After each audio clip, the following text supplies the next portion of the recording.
আল্লাহর নবী বললেন, এই স্বামীরা তোমরা তোমাদের স্ত্রীদেরকে এই শিক্ষা দান করবে, তারা যেন মাথার বালিশ, কি বলেন ভাই কথা বলুন না একটু, মাথার বালিশ তারা যেন কোনোদিন দুটো ব্যবহার যেন না করে। স্বামী স্ত্রী যখন ঘুমাবে খবরদার কোনোদিন ছোট ছোট দুজনে দুটো আলাদা বালিশ ব্যবহার করবে না। স্বামী স্ত্রী যখন ঘুমাবে দুইজনে একটা লম্বা বালিশ ব্যবহার করবে। স্বামী স্ত্রী যদি এক বালিশে মাথা রেখে ঘুমায়, আল্লাহর রহমত মহব্বত ভালোবাসা আল্লাহ বাড়িয়ে দেবে। এই ওয়াজটা শোনার পরে আমার মুরব্বী বাবাজিরা মনে মনে বলছে, ওরে মারুফ 20 বছর আগে বোদরা বাজারে ওয়াজটা কেন করলি না? তোর চাচি আর শুতে নেয় না। এমনি বললাম, চলেন।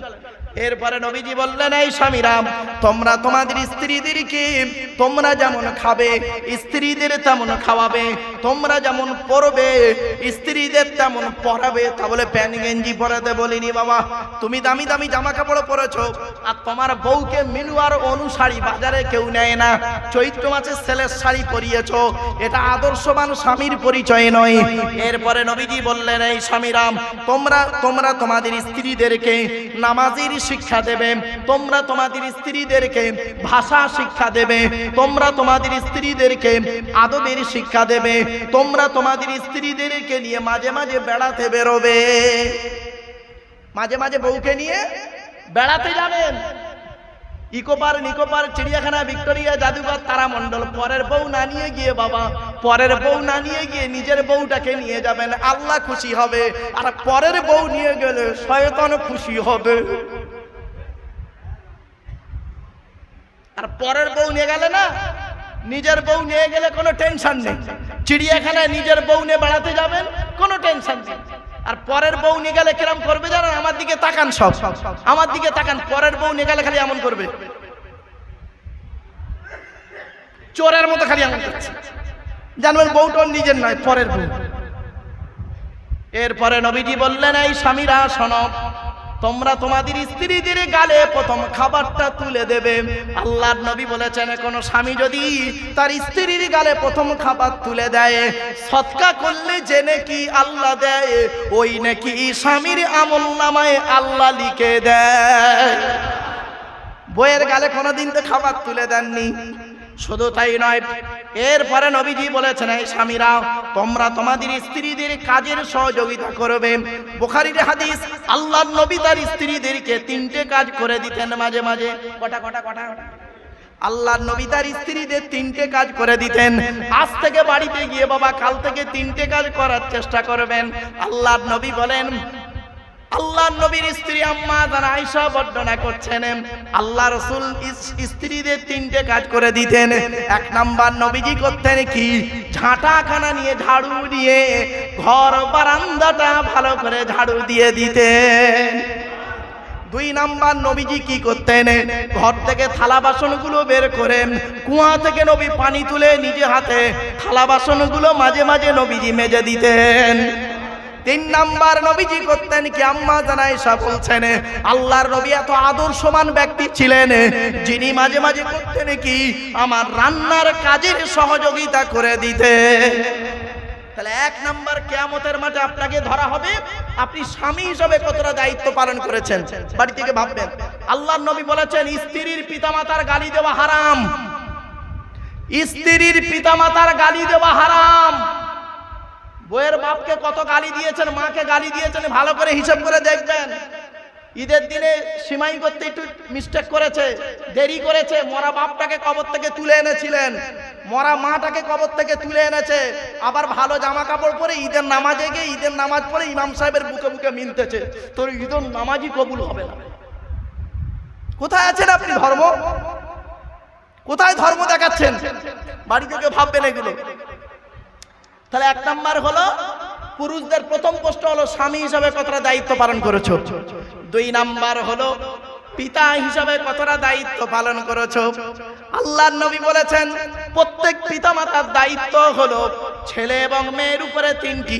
কয়টি? 3টি দায়িত্ব। প্রত্যেক পিতামাতার দায়িত্ব হলো ছেলে এবং মেয়ের উপরে 3টি। চলে যাবেন নাকি?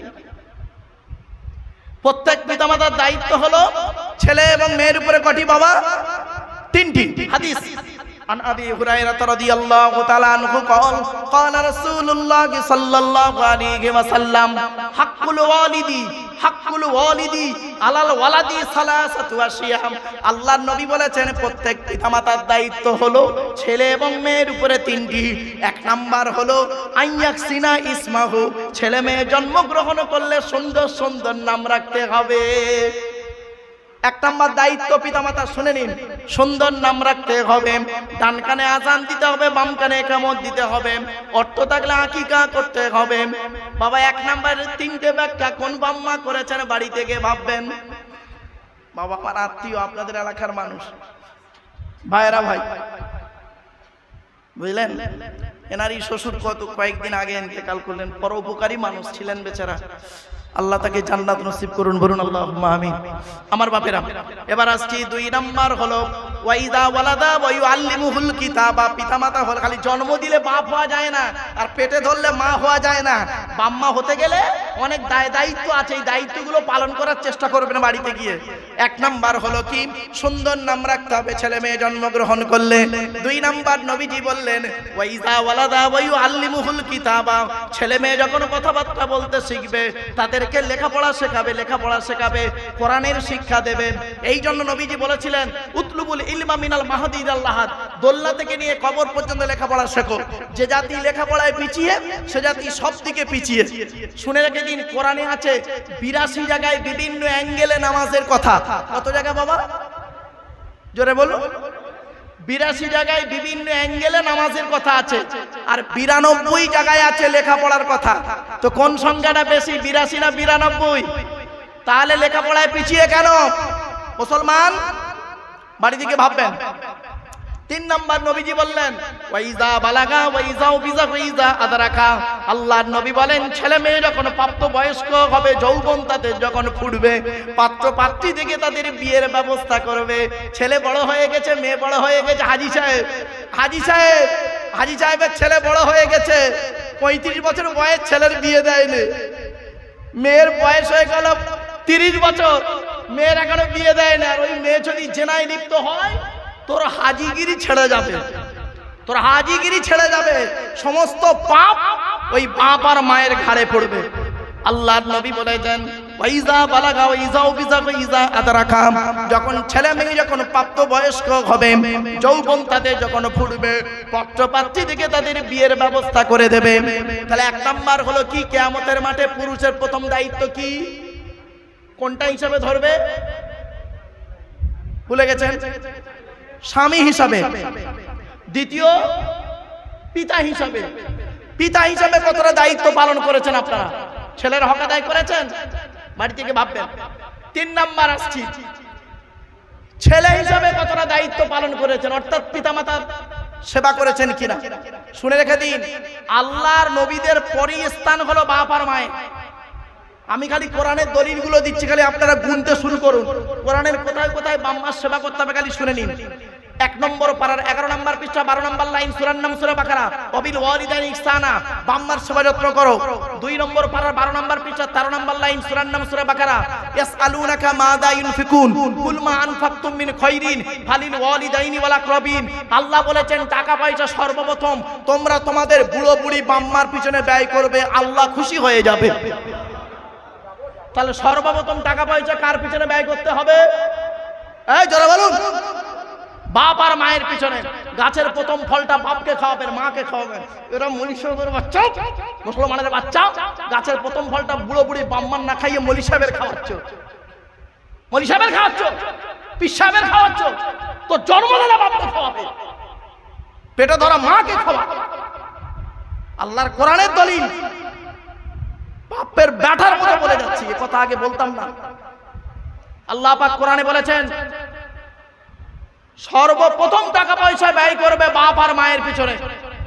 এজন্য আপনাদের বলে যাচ্ছি, বাবা আমাকে ভুল বুঝবেন না, বাপ আর মাকে কোনোদিন কাঁদাবেন না, বাম্মাকে কোনোদিন কাঁদাবেন না। বাম্মার পিছনে টাকা পয়সা ব্যয় করবেন। প্রথম গাছের প্রথম ফলটা বুড়ো বাম্মাকে খাওয়াবেন। গাছের পুকুরের প্রথম মাছটা, বড় মাছের মাথাটা বুড়ো বুড়ি বাম্মাকে খাওয়াবেন, আল্লাহ খুশি হয়ে যাবে। জোরে বলুন।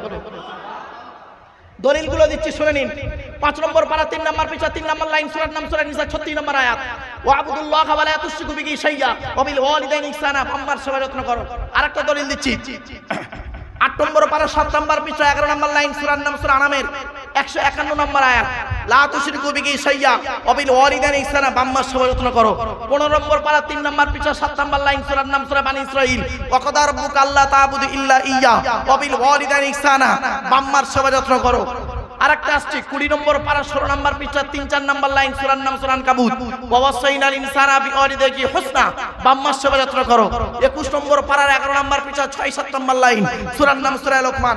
ওয়া ওয়াসাইনাল ইনসানা বিওয়ালিদাইহি, কোরআন জানিয়ে দিয়েছে বাম্মার সেবা যত্ন করো।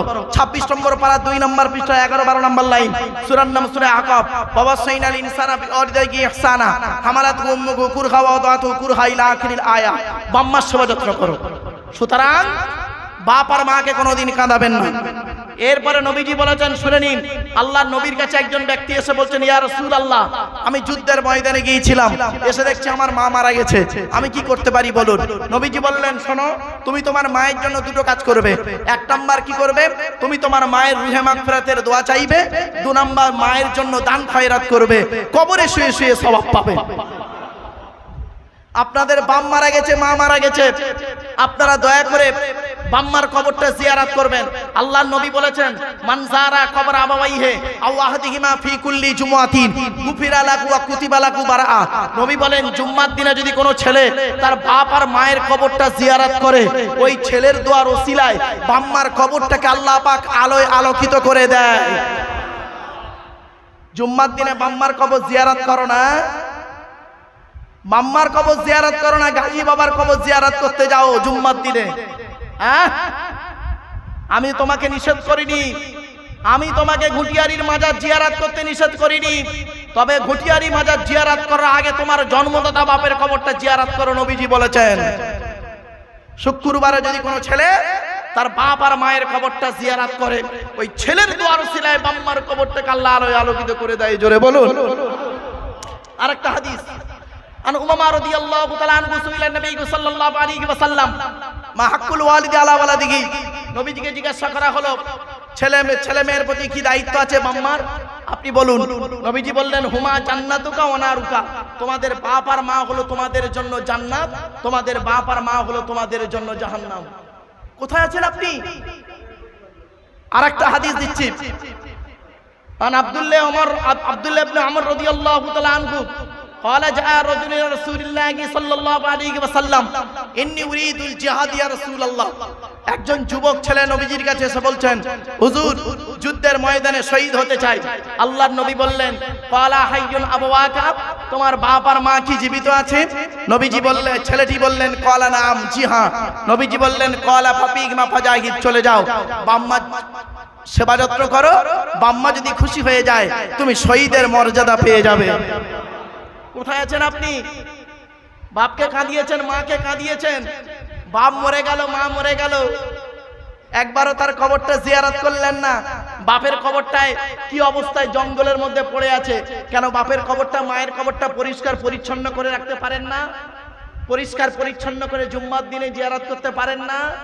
যদি বলে, হুজুর আপনি কি করেছেন, কবরটা গিয়ে একবার দেখে আসবেন আমার বাম্মার কবরটা কি করে রেখেছি, তবে মাজার করিনি, কি করে রেখেছি, পরিষ্কার পরিচ্ছন্ন করে রেখেছি, জলসায় যখন বেরোই আব্বা মার কবর জিয়ারত করেই বেরোই।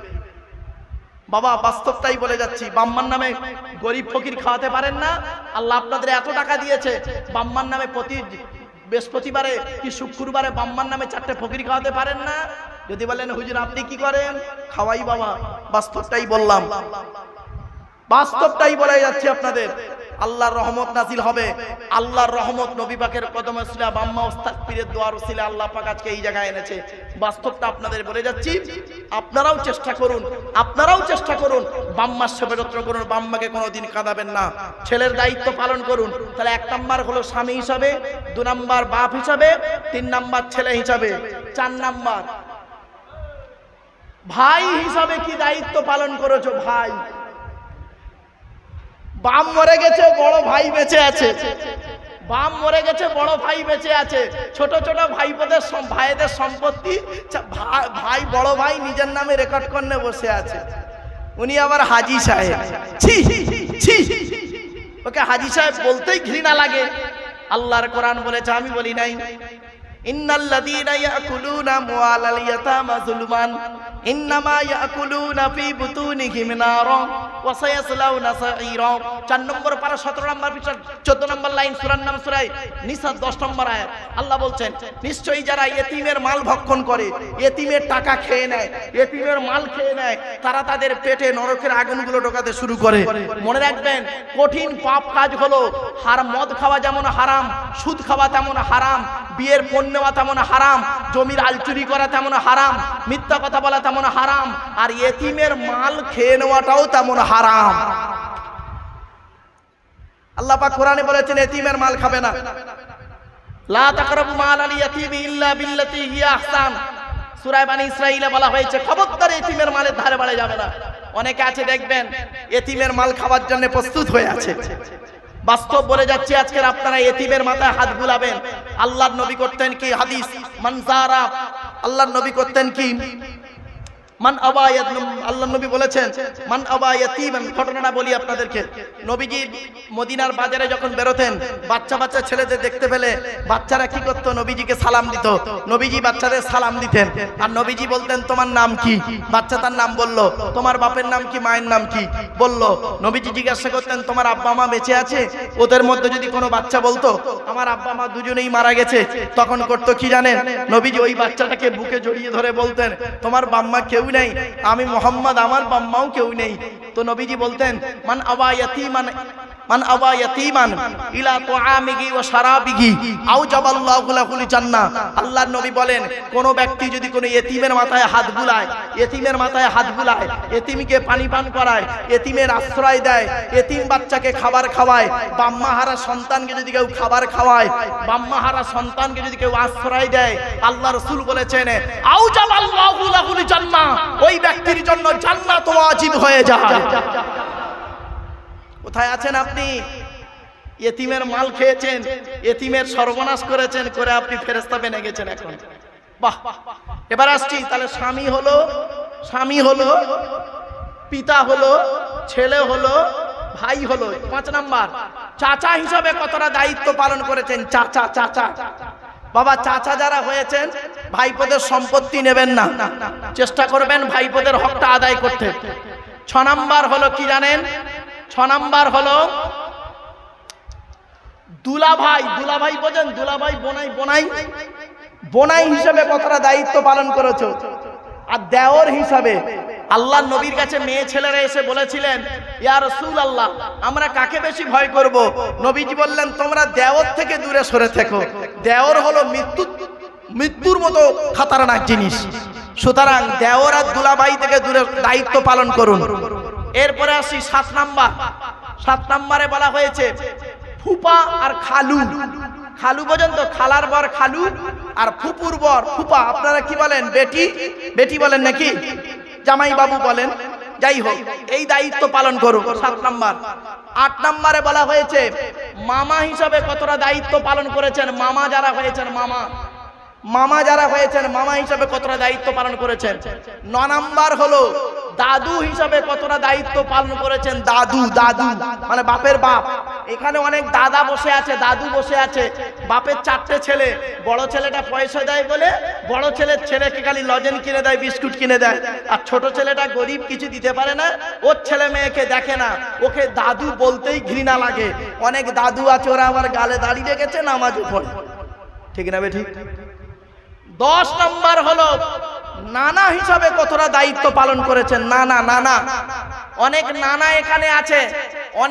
এখানে আছে যারা নাকি কি করে, বড় মেয়ের বড় জামাইটা পয়সাওয়ালা, ও যেন বড় জামাইয়ের ছেলে মেয়েকে খুব গুরুত্ব দেয়, আর মেজ জামাইটা গরিব, ভ্যান চালায়, টোটো চালায়, কিছু দিতে পারে না, ওর ছেলে মেয়েকে অত গুরুত্ব দেয় না। মনে রেখো ও নানা, তোমার মতো নানা হলো জাহান্নামী। গালে দাঁড়িয়ে মাথায় টুপি, নামাজ তোমাকে ঠেকাতে পারবে না। মনে রাখবেন, নামাজ পড়লেই জান্নাতে যেতে পারবেন না যদি না নামাজ কবুল হয়। ঠিক না ঠিক? নামাজ পড়লেই জান্নাত পাবেন না যদি নামাজ কবুল না হয়। অতএব নামাজটা যাতে কবুল হয়, ইমানটাকে ঠিক রেখে নামাজটাকে পড়ুন। আগেই বলে দিয়েছি তিনটে জিনিস এক হলে ইবাদত কবুল হবে। ছোট্ট একটা উদাহরণ দিচ্ছি, রেগে যাবেন না কেউ, বলে দিচ্ছি। বাবা আমি ক্ষমা চেয়ে নিচ্ছি, কেউ রেগে যাবেন না আমার উপরে। আচ্ছা আপনাদের এই বোদরা গ্রামে জুম্মা মসজিদ আছে? ভাই বলুন না। আচ্ছা জুম্মার দিনে ওই বোদরা জুম্মা মসজিদে জুম্মার দিনে যদি কোনো মুসলিম যুবক ছেলে সাদা পায়জামা পাঞ্জাবি সাদা টুপি পরে মসজিদে গিয়েছে জুম্মার নামাজ পড়তে, প্রচুর পরিমাণ বাংলা মদ খেয়ে, কি মদ? বাংলা মদ খেয়েছে, প্রচুর খেয়ে মসজিদে উঠেছে জুম্মার নামাজ পড়তে, আপনারা সর্বপ্রথম তাকে কি করবেন? বের করে দেবেন। ছেলেটি বের হতে না চাইলে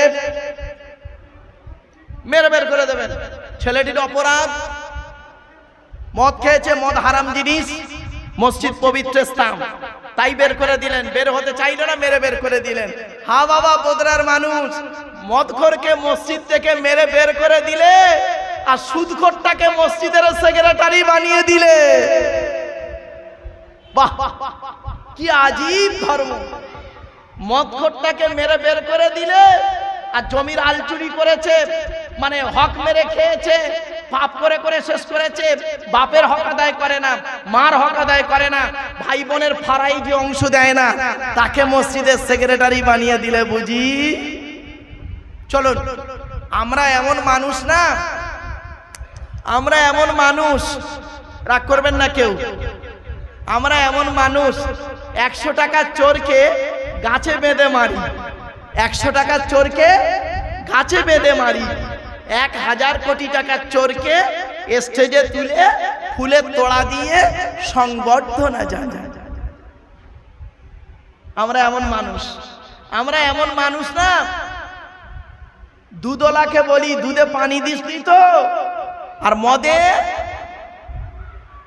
পানি ঢেলে খায়। আমরা এমন মানুষ না, দুধওয়ালা লোকের বাড়ি বাড়ি যায়, দুধ কিনে কেউ খেতে চায় না, মদওয়ালা ভাঁড়ে দোকান দিয়ে বসে আছে, মোটর সাইকেলে তেল পুড়িয়ে মদ কিনে খেয়ে হাজি সাহেবের বেটা রমজান মাসে লকাপের মধ্যে চুম মেরে বসে আছে। আমরা এমন মানুষ না, নিজের পাপের বাটখারা দিয়ে অন্যের পাপ ওজন করি। কিছু বুঝতে পারছেন আমার ওয়াজ? নিজে পাপ করে করে একটা বাটখারা করে ফেলেছি, নিজের পাপের বাটখারা দিয়ে অন্যের পাপ ওজন করি। আমরা এমন মানুষ না, চালনি বোঝেন? চালনি, চালনি, ওই আটা চালে, আচ্ছা ওর পিছনে ছিদ্র কটা? অগণিত। আর সূচের পিছনে ছিদ্র কটা? একটা। তো চালনি একদিন সূচকে বলছে, চালনি একদিন সূচকে বলছে, কি বলছে জানেন? এই তোর পিছনে ছিদ্র কেন রে? তা সূচ কি উত্তর দেবে? বুঝতে পারলেন না? চালনি সূচকে বলছে তোর পিছনে ছিদ্র কেন বল, তা সূচ কি উত্তর দেবে? আরে বোকা, আমার তো একটা, তোর 1000টা। এজন্য বাবা আপনাদের দিকে একটা আঙুল লাগিয়ে বললাম আপনি চিটিংবাজ, ক্ষমা চেয়ে নিচ্ছি বাবা, ভুল বুঝবে না। আপনাদের দিকে আঙুল একটা লাগিয়ে বললাম আপনি চিটিংবাজ, 3টে আঙুল কোন দিকে? নিজের দিকে, মানে টিবিল চিটিংবাজ। বাড়ি থেকে ভাববেন আমার ওয়াজগুলো, বাড়ি থেকে ভাববেন, ব্রেনটা খুলে যাবে। শুধু তাই নয়, আর একটু এগিয়ে যাচ্ছি, বাস্তবটাই বলে গেলাম। আগে নিজেকে চিনতে শিখুন। মান আরাফা নাফসাহু ফাকাদ আরাফা রাব্বাহু। যে তার নিজেকে চিনতে পেরেছে সে তার রব আল্লাহকে চিনতে পেরেছে। জোরে বলুন সুবহানাল্লাহ। তো আমার বাপেরা, আপনাদের কাছে আমার একান্ত আবেদন, কয়েকটা কথা আপনাদের বলে যাচ্ছি, চোখ দুটো বন্ধ হয়ে গেলে সব শেষ।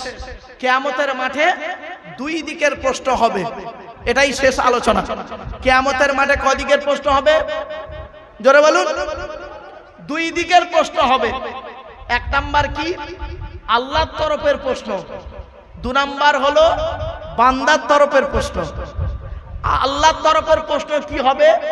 আল্লাহ বলবে তুই নামাজ পড়েছিলিস, তুই রোজা রেখেছিলিস, তুই ঈমান এনেছিলিস, তুই যাকাত দিয়েছিলিস, তুই হজ করেছিলিস, তুই দান করেছিলিস, তো আমি আপনি কি বলবো? আল্লাহ মাঝে মাঝে করেছি, মাঝে মাঝে করিনি, দয়া করে আপনি মাফ করে দিন, আজকের মার খাওয়ার ছাড়া কোনো লাইন নেই, এটাই বলবো। তো আল্লাহ পাক দয়ালু দয়াবান, সেদিন ইচ্ছা করলে মাফ করলে করতে পারেন, কারণ তিনি নিজেই বলেছেন ইন্নাল্লাহা লা ইয়াগফিরু আন ইউশরাকা বিহি ওয়া ইয়াগফিরু মা দুনা যালিকা লিমান ইয়াশা। আল্লাহ পাক বলেছেন শিরককারীর গুনাহ আল্লাহ মাফ করবে না, অন্য গুনাহ আল্লাহ ইচ্ছা করলে মাফ করলে করতে পারে। তো সেদিন দয়ালু দয়াবান যদি মাফ করেন করবেন। কিন্তু আমরা প্রত্যেকেই ধরা পড়বো আমরা একটা প্রশ্নে, বান্দার তরফের প্রশ্ন। বান্দার তরফের প্রশ্ন হবে 10 রকমের। কি কি শুনুন একটু। 10 রকমের প্রশ্ন হবে। এই পুরুষেরা ভালো করে শুনে নিন। 10 রকমের প্রশ্নের উত্তর দিতে হবে কিয়ামতের মাঠে আপনাকে। আজকের বাড়িতে গিয়ে এই 10 রকমের প্রশ্নের উত্তর খুঁজে বের করবেন। যদি খুঁজে পান সকালবেলা বুক চাপড়ে বলবেন ইনশাআল্লাহ জান্নাতি আমি। আর যদি উত্তর না পান আগামী কাল থেকে চেষ্টা করুন এই 10 রকমের উত্তর খুঁজে বের করতে। কি কি প্রশ্ন হবে? একজন পুরুষের 10 রকমের উত্তর প্রশ্ন হবে। 1 নাম্বার, আল্লাহ বলবেন স্বামী হিসাবে কতটা দায়িত্ব পালন করেছিস বল। কি হিসাবে? স্বামী হিসাবে স্ত্রীর হক আদায় করেছিস? আল্লাহর নবী বলেছেন এই স্বামীরা তোমরা তোমাদের স্ত্রীদের কমসে কম 17টা শিক্ষা দান করিও। কটা? বউকে তো একটাও শিক্ষা দেননি। দয়া করে একটু শুনে যান। আল্লাহর নবী বললেন এই স্বামীরা তোমরা তোমাদের স্ত্রীদের জীবনে 17টা শিক্ষা দান করবে। 1 নাম্বার হলো আসসালামু ক্বাবলাল কালাম। স্বামী স্ত্রী যখন কথাবার্তা বলবে একে অপরকে সালাম দেওয়া নেওয়া করবে। আল্লাহর রহমত মহব্বত ভালোবাসা আল্লাহ বাড়িয়ে দেবে। বউকে তো কোনোদিন সালাম দেননি না, শালিকে খালি সালাম দিচ্ছে, শালিকে। 2 নম্বরে নবীজি বললেন এই স্বামীরা তোমরা তোমাদের স্ত্রীদেরকে এই শিক্ষা দান করবে তারা যেন কোনোদিন কাবা শরীফের দিকে মুখ করে কোনোদিন থুতু যেন না ফেলে। 3 নম্বরে বলা হলো তোমরা তোমাদের স্ত্রীদেরকে এই শিক্ষা দান করবে তারা যেন কোনোদিন কাবা শরীফের দিকে মুখ করে কোনোদিন পেশাব পায়খানা যেন না ফেরে। 4 নম্বরে বলা হলো তোমরা তোমাদের স্ত্রীদেরকে এই শিক্ষা দান করবে তারা যেন কোনোদিন কাবা শরীফের পেছন ফিরে যেন পেশাব পায়খানা যেন না ফেরে। 5 নম্বরে বলা হলো তোমরা তোমাদের স্ত্রীদেরকে এই শিক্ষা দান করবে তারা যেন কোনোদিন গোসলখানায় পেশাব যেন না ফেরে। 6 নম্বরে বলা হলো তোমরা তোমাদের স্ত্রীদেরকে এই শিক্ষা দান করবে তারা যেন কোনোদিন গোসলখানায় উলঙ্গ অবস্থায় গোসল যেন না করে। 7 নম্বরে বলা হলো তোমরা তোমাদের স্ত্রীদেরকে এই শিক্ষা দান করবে তারা যেন হাতের চুড়ি কি বলেন হাতের চুড়ি তারা যেন কোনোদিন দুটো ব্যবহার যেন না করে। এক হাতে একটা চুড়ি পরবে, এক হাতে দুটো চুড়ি পরা মেয়েদের নিষেধ আছে। বাবাজি কোথায় আছে? আল্লাহর নবী যখন এই হাদিসটা বলেছিলেন আল্লাহর নবীর ডান দিকে বসেছিলেন হযরত আবু বকর সিদ্দিক রাদিয়াল্লাহু তাআলা আনহু, বাম দিকে বসেছিলেন হযরত ওমর ফারুক রাদিয়াল্লাহু তাআলা আনহু। সঙ্গে সঙ্গে হযরত ওমর ফারুক উঠে দাঁড়িয়ে বলছেন ইয়া রাসূলুল্লাহ আমার স্ত্রী যদি এক হাতে 2 বা 2 এর বেশি চুড়ি পরলে ক্ষতিটাই কি? আল্লাহর নবী বলেন ওমর তোমার স্ত্রী যদি এক হাতে 2 বা 2 এর বেশি চুড়ি পরে স্ত্রীর চুড়ির ঝুনঝুনি আওয়াজটা পরপুরুষের জন্য হলো হারাম। আমার বাপেরা দেখতে দেখতে আপনাদের কাছে 2 ঘন্টা আলোচনা করলাম। ভাষাগত দিক থেকে ত্রুটি হলে ক্ষমা করবেন। ভালো থাকুন, সুস্থ থাকুন, মানুষকে ভালোবাসুন। নামাজ কারোর জন্য মাপ নাই বাবা, নামাজ তো আপনাকে আমাকে পড়তেই হবে। মুসলমানের ঘরে জন্ম নিয়েছেন, নামাজ আমার আপনার উপরে ফরজ। 2 নাম্বার হলো রোজা, রোজা আমার উপরে ফরজ, আপনার উপরে ফরজ, বিশেষ ব্যক্তি বিশেষ কারণ ছাড়া। এবারে হজ বিশেষ ব্যক্তি বিশেষ কারণ ছাড়া, যাকাত বিশেষ ব্যক্তি বিশেষ কারণ ছাড়া। আমার বাপেরা কথাগুলো একটু মাথায় রাখুন। নামাজ পড়ুন, রোজা রাখুন, অর্থ থাকলে হজ করুন, যাকাত আদায় করুন, স্ত্রীর হক আদায় করুন, পিতামাতার সেবা যত্ন করুন, ভাই ভাই মিলেমিশে চলুন, প্রতিবেশীর উপকার করুন। বাবা, আমার চা শ্বশুর ভাই মৌলানা সাহেবের আপনাদের এলাকার মানুষ, তারই শ্বশুর মশাই ইন্তেকাল করেছেন কয়েকদিন আগে। আল্লাহ তার কবরটাকে জান্নাতের টুকরা বানান, বলুন আল্লাহুম্মা আমিন। আরো অনেক শ্বশুরা তারা হায়াতে আছেন, তাদের আল্লাহ শেফায়ে কুল্লি ইনায়েত করুন, বলুন আল্লাহুম্মা আমিন। বাপেরা, আপনাদের কাছে এতক্ষণ আলোচনা করলাম, ভাষাগত দিক থেকে ত্রুটি হলে ক্ষমা করবেন। ভালো থাকুন, সুস্থ থাকুন, মানুষকে ভালোবাসুন, অন্তরে জিরিপির ছাড়িয়ে দিন। একবার তাকবীর দেন, নারায়ে তাকবীর, নারায়ে তাকবীর। পীরে কামেল মাওলানা মুফতি আলহাজ ইউনুস আলী সাহেব, পীরে কামেল জনাব মাওলানা মুফতি ইউনুস আলী সাহেব